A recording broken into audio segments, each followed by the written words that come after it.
Hello everyone, welcome back to Vedya Academy. आज हम करने वाले हैं DSSB AS2 की हिंदी की PYQs। ये 27 अगस्त को जो AS2 का पेपर हुआ था उसके PYQs हैं हिंदी के। हम डेली 2 क्लासेस किया करेंगे और उनके हम PYQs as a practice set यहाँ पर प्रैक्टिस करेंगे। तो चलिए चलते हैं हम अपने पहले क्वेश्चन पर। हमारा फर्स्ट क्वेश्चन है, इसको क्रम में व्यवस्थित करना है। ठीक है, तो बताइए आंसर क्या होगा। आप आंसर कैसे करेंगे? जैसे फर्स्ट का आपको करना है फर्स्ट का A, सेकंड का करना है सेकंड का D, जो भी आपको लगता है तो आप ऐसे आंसर करेंगे। तो फर्स्ट का आंसर बताइए।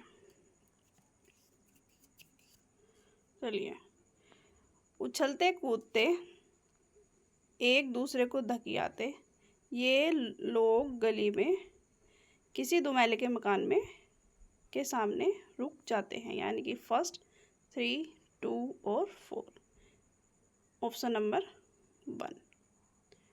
चलते हैं नेक्स्ट क्वेश्चन पर। सेकंड क्वेश्चन है, इसको फिल इन द ब्लैंक्स करना है। ठीक है, उसी डैश को घनिष्ठ मानना चाहिए जो समय पर साथ दे। किसको? तो बताइए इसका answer. Answer number option number 4, उसी संबंध को घनिष्ठ मानना चाहिए जो समय पर साथ दे। क्वेश्चन नंबर 3, आपके पिताजी के देहांत का दुखद समाचार प्राप्त हुआ, मुझे आपसे डैश है। कष्ट, सौहार्द, सहानुभूति या संवेदना? आंसर कीजिए। ठीक है, सहानुभूति जो यहाँ पे किसका करेक्ट आंसर होगा वो होगा संवेदना। कष्ट का मतलब आपको पता है, सौहार्द का मतलब होता है खुशी, सहानुभूति का मतलब होता है दया भाव। जैसे किसी भिखारी के प्रति हमारी सहानुभूति यानी कि दया का भाव। संवेदना क्या होता है कि उसका दुख है हमें। ठीक है, जैसे आपके पिताजी का देहांत हो गया तो उसका दुख हमें भी है, तो ये किस में आएगा? संवेदना में। नेक्स्ट, भगवान में विश्वास रखने वाले को क्या कहते हैं? आंसर कीजिए। करेक्ट आंसर है आंसर नंबर A, आस्तिक। ठीक है, तो भगवान में विश्वास रखने वाले को क्या कहते हैं? आस्तिक। नेक्स्ट, इसको फिर से उचित क्रम में हमें लगाना है। ठीक है, तो बताइए। पैरों में बेड़ियां पड़ी, पैरों में हुई है पराधीन की। पैरों में पराधीनता की, पैरों में पराधीनता की बेड़ियां पड़ी हुई हैं। ठीक है, एक मिनट। पैरों में है पराधीनता की बेड़ियां पड़ी। आई थिंक क्रोनोलॉजी गलत है क्या?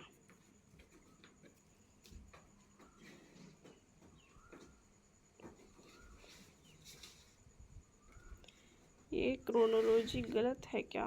पैरों में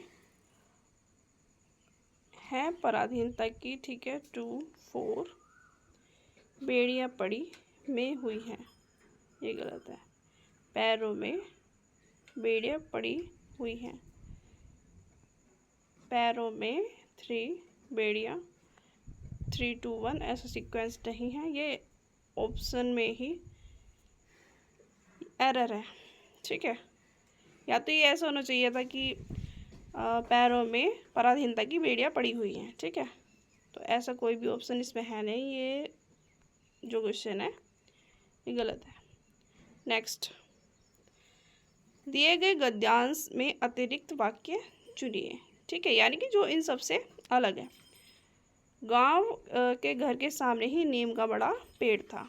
ठीक है, नीम की पतली टहनी को दातून बनाकर दांत साफ करना भी संभवतः 4-5 वर्ष की आयु से आरंभ हो गया था।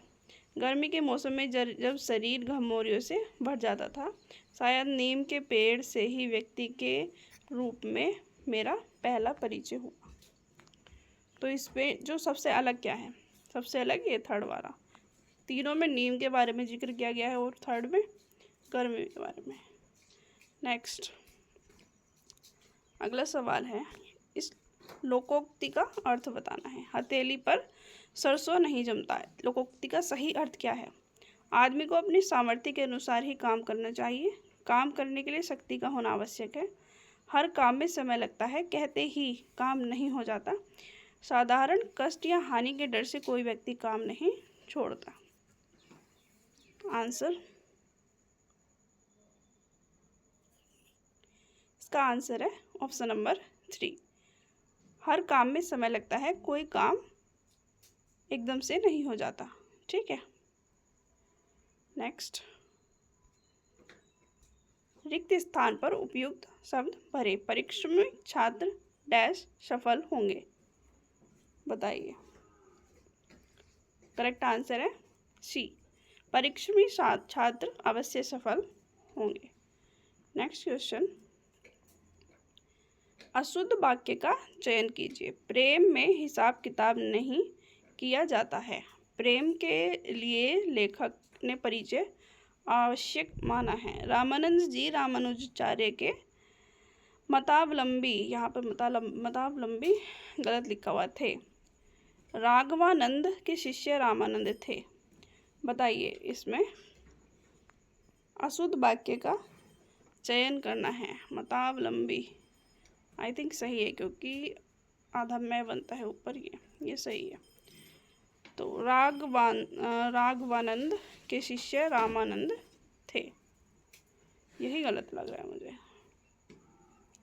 राघवानंद के शिष्य रामानंद थे। प्रेम में हिसाब किताब नहीं किया जाता है। प्रेम के लिए लेखक ने परिचय आवश्यक माना है, ये भी सही है। रामानंद जी रामानुजाचार्य के मतावलंबी थे, ये भी ठीक है। राघवानंद के शिष्य रामानंद थे, ये ही मुझे गलत लग रहा है। तो इसका करेक्ट आंसर है ऑप्शन नंबर डी। नेक्स्ट, दूध पिलाने वाली धाय, उसको क्या कहते हैं? अन्ना। ठीक है।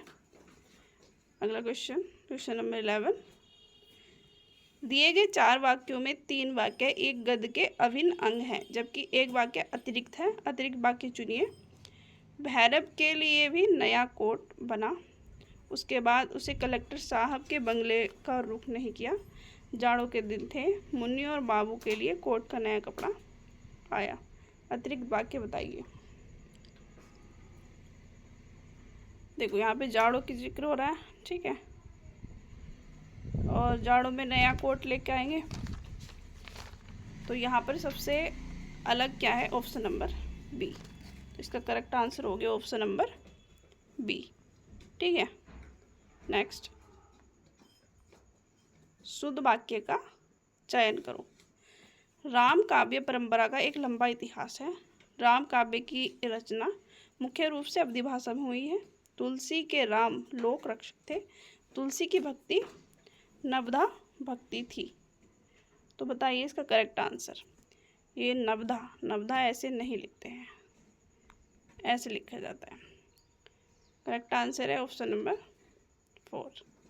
नेक्स्ट, सूखे धान पर पानी पड़ना। सूखे धान पर पानी पड़ने का सही मुहावरे का अर्थ बताइए। भोजन के लिए परिश्रम करना, लाभदायक वस्तु का खो जाना, संपत्ति नष्ट हो जाना, दशा सुधरना। सूखे धान पर पानी पड़ना, इसका क्या होगा? संपत्ति का नष्ट हो जाना। ठीक है, सूखे धान पर पानी पड़ना, यही संपत्ति का नष्ट हो जाना। नेक्स्ट,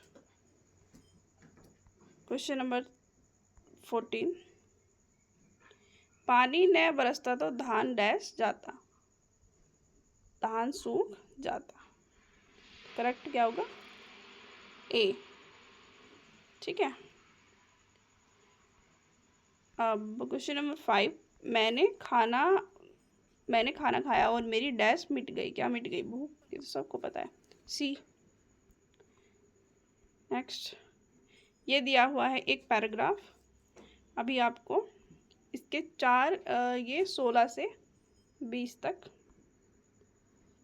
16 से 1 सेकेंड 16 से 20 तक की इसी पैराग्राफ में से क्वेश्चन पूछे गए हैं। ठीक है, पहला क्वेश्चन, इस गद्यांश का उपयुक्त शीर्षक क्या है हो सकता है? किस बारे में गद्यांश है? 20वीं सदी की शुरुआत तक रूसी लोगों ने भारत के बारे में काफ़ी जानकारी प्राप्त कर ली थी और उनको न सिर्फ वैज्ञानिक और यात्रा कथा की बातें किताबें प्राप्त थी, बल्कि चित्रकारों के चित्र और भारतीय कवियों और लेखकों की रचनाएं भी। कृष्ण अर्जुन संवाद नामक की पुस्तक ये आप यहाँ से पढ़ सकते हैं। ठीक है, आंसर देखते हैं। सबसे पहले ही लिखा हुआ है भारत में, इसका आंसर है ऑप्शन नंबर सी। कहाँ गया? ये रूसी लोगों ने। ठीक है, रूस की क्रांति के बारे में ये जिक्र है यहाँ पर, तो इसका करेक्ट आंसर हो जाएगा ऑप्शन नंबर सी, भारत के प्रति रूस की धारणा। ठीक है, नेक्स्ट, रूस ने संस्कृत की पढ़ाई कब शुरू की? देखते हैं। 1792। ठीक है, रूस में संस्कृत कोई नहीं जानता था और इस रूस में 1992 में, एक सेकेंड, इसको क्या हो रहा है बार? हाँ, ये देखते हैं। उस जमाने में रूस में मूल संस्कृत कोई नहीं जानता था, इसलिए कालिदास की शकुंतला को जर्मन अनुवाद के रूप में रूसी भाषा में 1992 में अनुदित किया गया। ठीक है,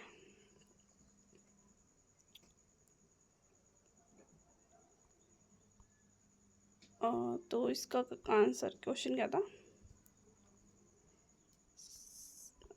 1 मिनट, 1600, 1788। देखो 1600 का तो यहाँ पे जिक्र है ही नहीं, 1600 का तो जिक्र नहीं है। 1788 में क्या हुआ था? अंग्रेजी भाषा में हुआ था पुस्तक का अनुवाद। ठीक है, इसका करेक्ट आंसर है 1792। ठीक है, क्योंकि यहाँ पर अक्टूबर का भी कोई जिक्र नहीं है। ठीक है, क्वेश्चन नंबर 18, रूसी लोगों के अनुसार भारत कैसा देश था? बताइए, कैसा देश था?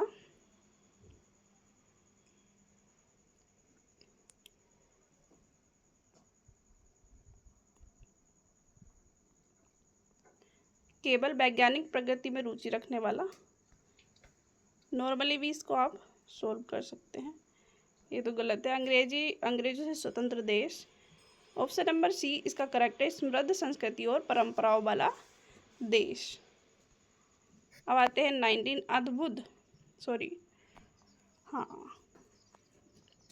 अद्भुत शब्द का पर्यायवाची है, बताइए। इसको तो सबको पता होगा, बी असाधारण। ठीक है, लास्ट क्वेश्चन, कुंवारी भूमि का जागरण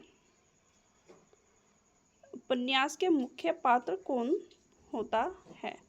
ये अभी मैंने पीछे देखा था, ये देखिए यहाँ पर, कम्युनिस्ट नेता को मुख्य पात्र बनाया गया। ठीक है, तो इसका आंसर हो जाएगा सी। 20 का आंसर क्या हो जाएगा? सी। तो ये हमारा टेलीग्राम चैनल है, आप इस यहाँ से इसको स्कैन कर सकते हैं और ये PDF यहाँ से प्राप्त कर सकते हैं। ये हमारा टेलीग्राम ग्रुप है, आपको जो भी डाउट है, आपकी जो भी क्वेरी है, आप यहाँ पर इसको पूछ सकते हैं। मिलते हैं नेक्स्ट क्लास में। आप कमेंट सेक्शन में ज़रूर बताइए आपके 20 में से कितने क्वेश्चन सही हुए हैं, और मिलते हैं नेक्स्ट वीडियो में। Thank you for watching this video.